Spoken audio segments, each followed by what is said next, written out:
ไอ้กินบ่ ฮ้อนลีเลยเนาะเด้ฮ้อนลีพ่อพี่น้อง จะจ่อยดีนะ เอ้ยเดี๋ยวได้เมื่อนี่ต้องไปแล่นแล้วบ่ได้แล้วเป็นไดล่ะคักบ่คักคักอยู่คักว่าขี่รถไทยกับขี่อันนี้ตัวได้คักนี่เราจะเป็นนี่แน่เนาะอันนี้รถงานแต่ละมันยังเจ็บท้องคือเก่าวะหรือว่ามันเป็นอะไรเจ็บอยู่มันเจ็บบ่แห้งเจ็บอยู่เจ็บบ่แห้งหักไหมยังกินอยู่บ่บ่ได้กินเลยว่าจากเฮาไปกวดมื้อนะเฮาก็บ่ได้กินเลยเพิ่นว่าบ่ให้กินบ่เพิ่นก็บ่ได้ว่าเฮาเลยอยากยาก็อยากกินแล้วแม่นบ่โดยแต่ว่ายังแบบยังมีเลือดออกมาบ่ล่ะโดยเจ้าเจ็บวางไรล่ะท้องวางเก่าฮะมันก็มีเป็นบอลเป็นหยังคือแบบย่ามนี่เจ็บบ่ล่ะเจ็บอยู่เป็นนี่ก็เจ็บแม่นบ่เจ็บบ่แห้งเจ็บพอดีอยู่บ่ม่วนมันแบบปาบในท้องเฮาแล้วแม่นบ่โดย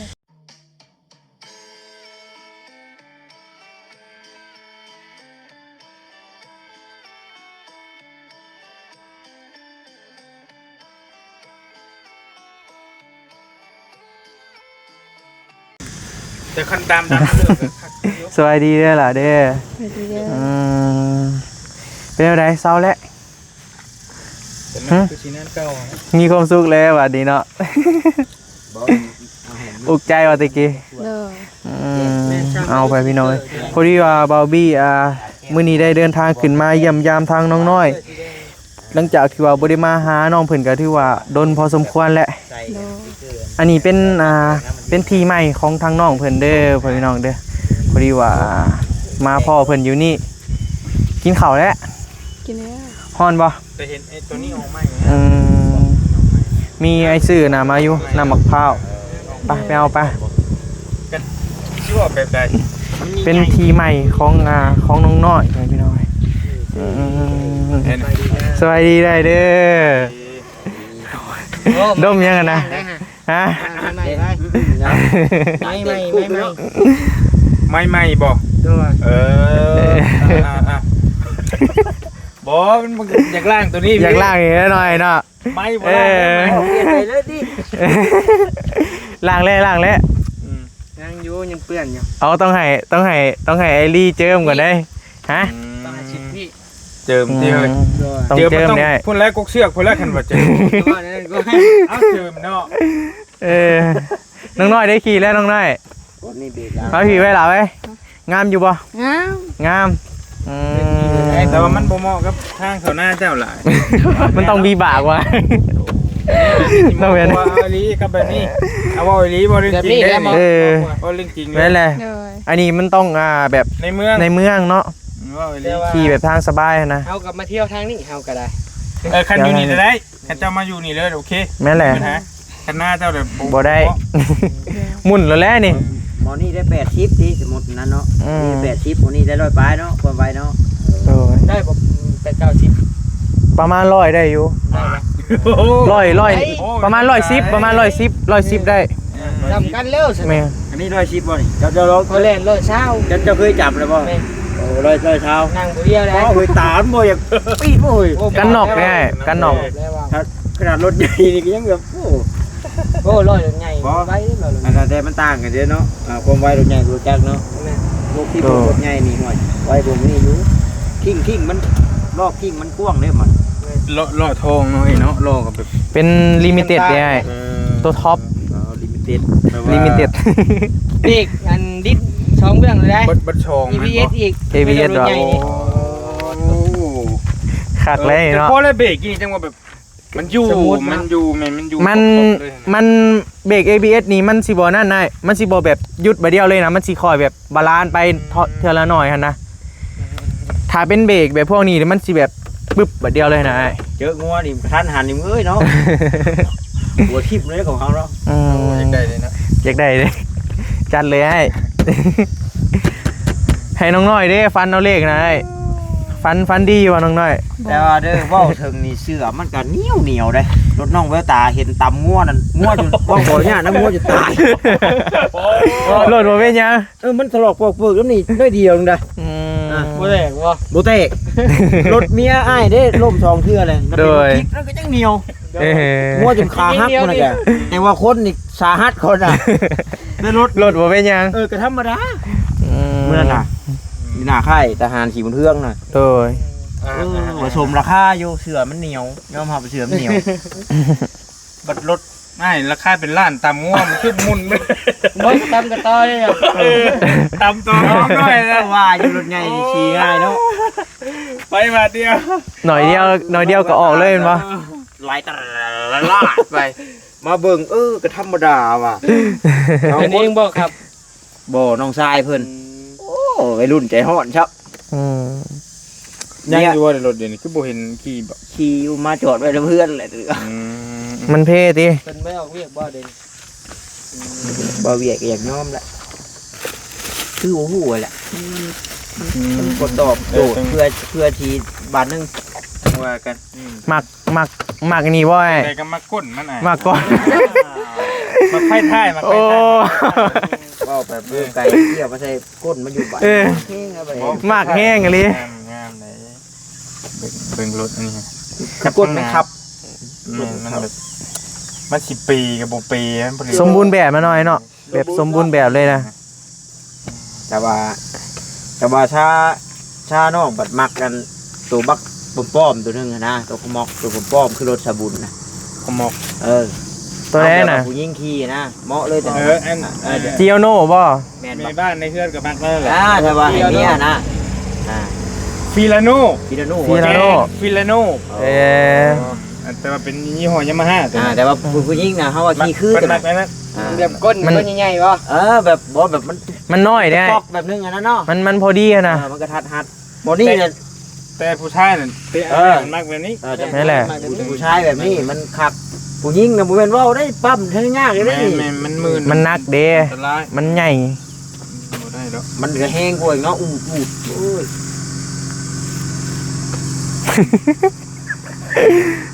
แจกนมบอกว่า พอกันอยู่แหละพอกันอยู่ พ่อทั้งนี้เนาะ กระดูด ปันกันดูดเนาะ นั่นแล้วเขาให้ขึ้น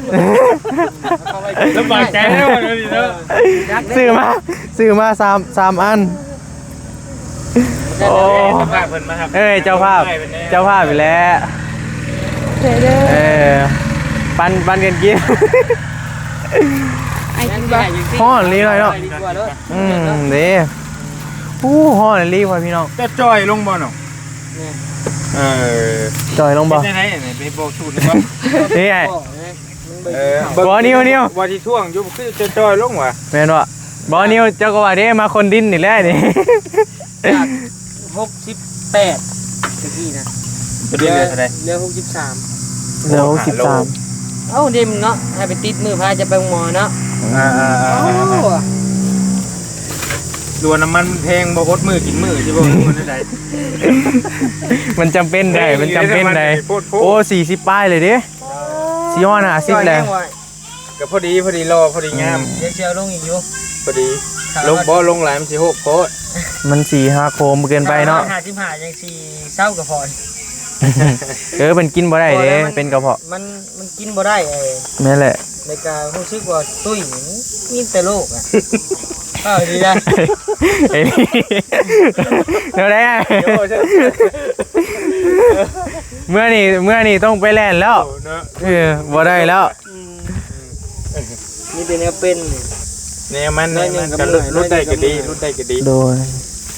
มันบ่มีหยังดีอยู่แล้วอ้วนเอาดีเมื่อยก็ไว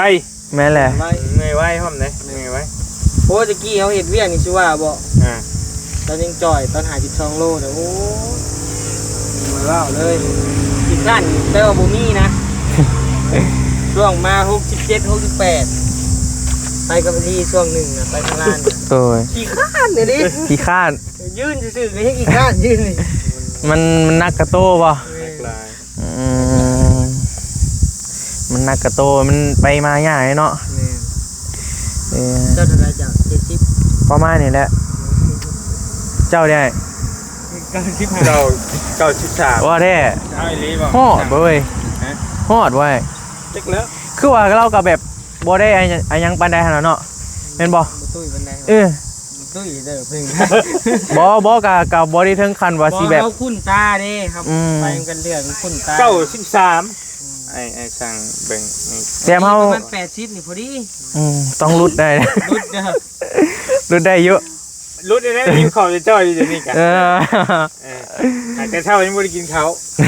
แต่เช้ากินปาร์ตี้กับน้องน้อยกินนี่เด้อซื้อปาร์ตี้มากิน คะแนนอยากรุดเดี๋ยวมาเฮาไว้น่ะตอนแรง6 โมงกินข้าวนิดนึง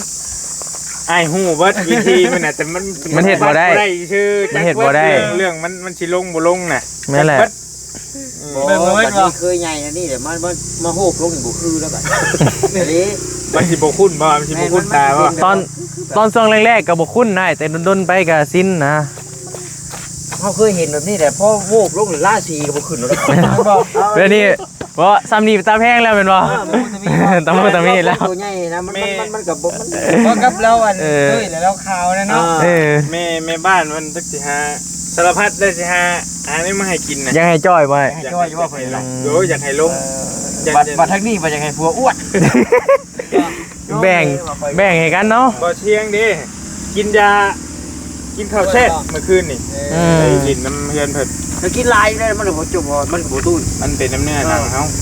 นั่นแหละ บางคนตุ้ยอยากจ้อยบางคนจ้อยอยากตุ้ยเนาะ อันนี้ก็อนาคตนี่คันบ่ดูแลนี่ก็ ตุ้ยบ่ อ้วนกัน เนาะ บ่ว่าดอกอันนี้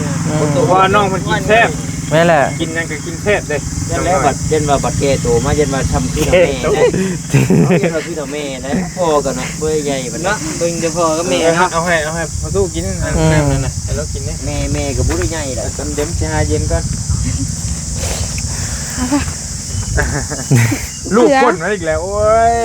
หมักเนาะก้นเนาะ หมู่ว่ามักก้นเลย เจ้าได้มักส่วนแน่ มักอีหลีเฮาน่ะมักคน เนาะก็มักเบิดนี่แหละได้แต่ก้นบัดขาดแบ่งหนึ่งไปก็บ่คือ เอ เลย อ เพราะมันมีหม่องนึงที่เฮามักดีๆนะ แบบมันแบบ แม่น แบบมันถือใจที่สุดนะ น้อยก็ กับเขามันก็งาม แม่นแหละ เขาก็เฮ็ดแบบลงน้ำแล้วก็เป็นระบบเพื่อประคอแล้วเป่าแล้วบัดนี้ มีคือกันนะมีคือกัน มีกันบ่วะ มีคือกัน เงินจะได้ 3 นำพัน ปีที่เฮ้ย ข้างน้อยอยากได้เอาแบบนี้ อยากได้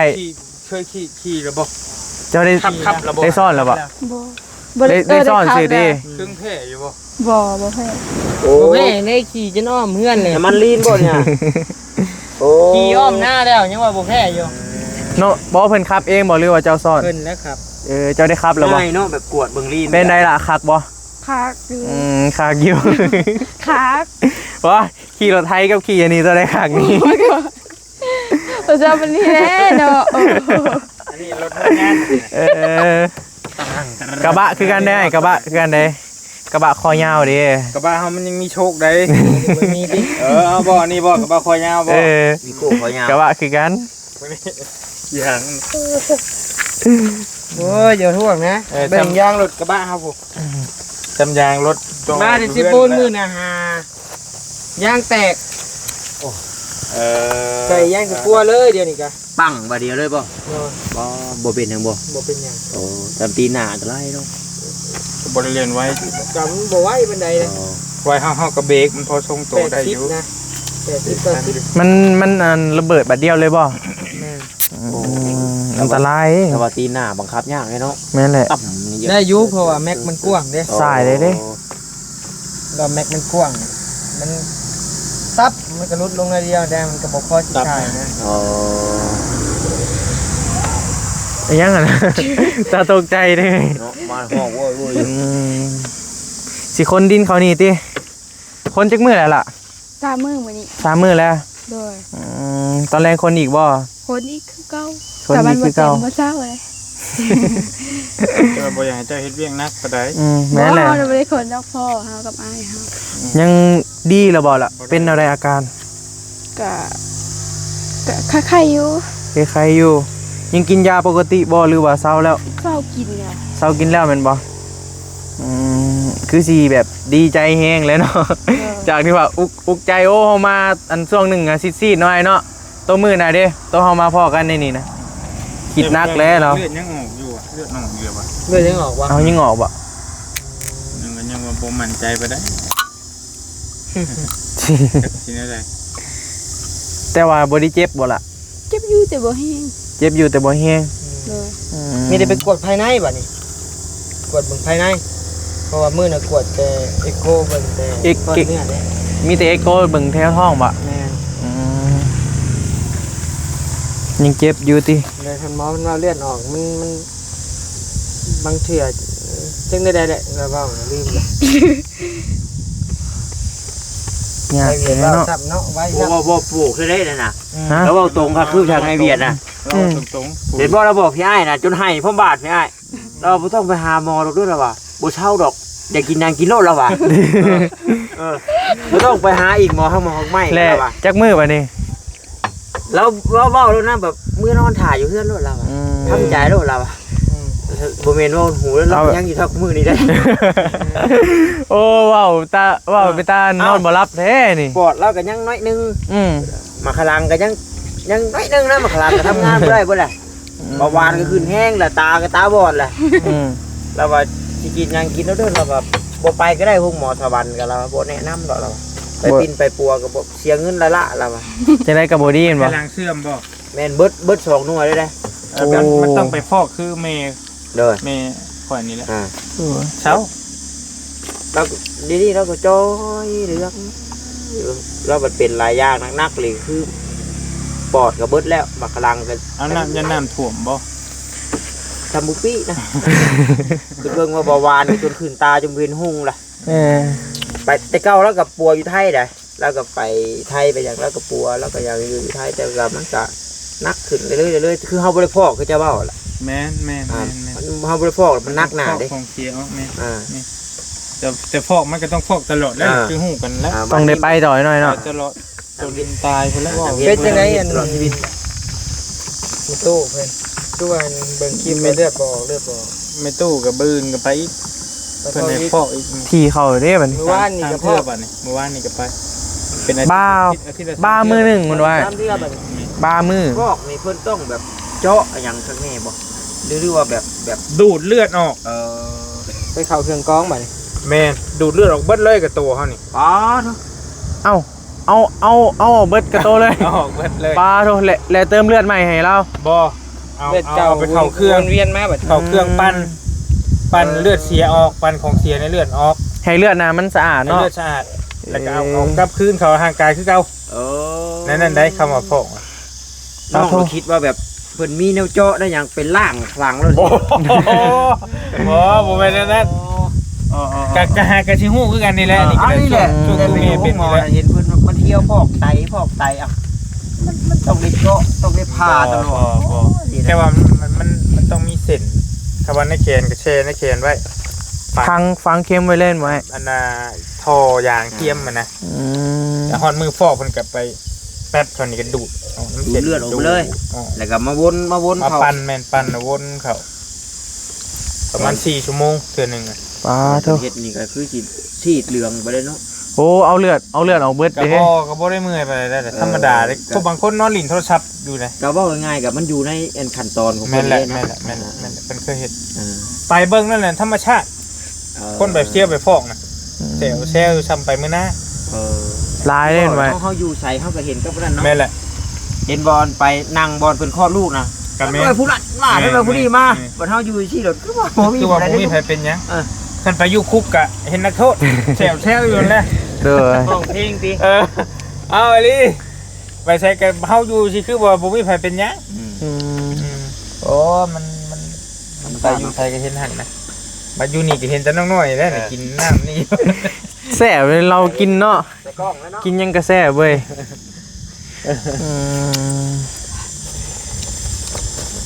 ฮอดเลยลิปะพายเลาะเบิ่งนี่น้อยหนึงเนี่ยปะก็บ่ได้สู่ได้เลาะดอกปาบ่บี้ก็บ่ได้สู่มาแถวนี้หั่นน่ะไปพี่น้องแล้วห้องหนึ่งเนาะล่ะเนาะ โดย จักมือคนนี่ จักมื้อแล้ว 3มื้อนี้แหละ โดย เจ้าก็มีแต่เจ้าบ่ฟ้าวเฮ็ดเวียกหนักเด้อล่ะเด้อจักหน่อยมันเป็นเจ็บมามันเป็นแฮงมันยากเด้ เอาดินเขาทมลงติโอเคนี่จะหน่อยฝนก็ตกใส่แล้ว2 ห้องไว้พี่น้อง2 ห้องคูณ2 ห้องหาเงินเก่งๆเลยต่อเติมเอาขุดเอาอยู่ไซส์ละบ้านี้ ดูดิ พากันขุดแล้วก็ส่วนขึ้นเล่นบ่ขุดก็ไฟนั่นแหละ พอละอ้ายขุด ใช้ไอ้คือบ่เห็นมื้อนี้ จักไปทั้งเลย ออกมาอยู่อะ โอ้ ออกมาอยู่ ด้วย มันเป็นอะไรล่ะมันยังเจ็บท้องคือเก่าวะหรือว่ามันเป็นอะไร เจ็บอยู่ มัน เจ็บบ่แห้ง เจ็บอยู่เจ็บบ่แห้งหักไม้ยังกินอยู่บ่ บ่ได้กินเลยหลังจากเฮาไปกวดมือเฮาก็บ่ได้กินเลย เพิ่นว่าบ่ให้กินบ่ บ่เพิ่นก็บ่ได้ว่าเลยเฮาเลยอยากนี่ ยาก็อยากกินแล้วแม่นบ่ โดย แต่ว่ายังแบบยังมีเลือดออกมาบ่ล่ะ โดย เจ้าเจ็บวางไรล่ะท้องวางเก่าฮะ บ่ มัน ก็มีเป็นบอนเป็นหยัง คือแบบย่ามนี่เจ็บบ่ล่ะ เจ็บอยู่ อยู่เป็นนี่ก็เจ็บแม่นบ่ เจ็บบ่แห้งเจ็บพอดีอยู่บ่ม่วน มันแบบปาบในท้องเฮาแล้วแม่นบ่ โดย มันถ้าว่าเฮามียังแบบผิดปกตินะมันอยู่บ่ม่วนได้บ่พี่น้องเนาะล่ะเนาะ โดย มันจักสิว่าแนวใดเจ้าสิบ่ได้ไปกวดอีกบ่นี่บ่ ถ้าเบื่ออาการก็ มันสิบ่ได้ไปกวดอีกบ่เพราะว่ามันจักสิว่าแนวใดมันบ่มั่นใจมันกำลังว่าดีใจเนาะ กำลังดีใจเว้ยน่ะ ล่างนั่นคือตะล่างนั่นแหละ ยากอยู่เจ็บเป็นนี่พ่อพี่น้องเอ้ยแต่ว่าของในนี้มันก็หลีกเลี่ยงบ่ได้เด้ล่ะ ออกได้เก่ง ยังไงเลขไทยบ่ ลิง เลขยัง เลขลิงเลขลิง พอแท้ 098 98เลขยัง98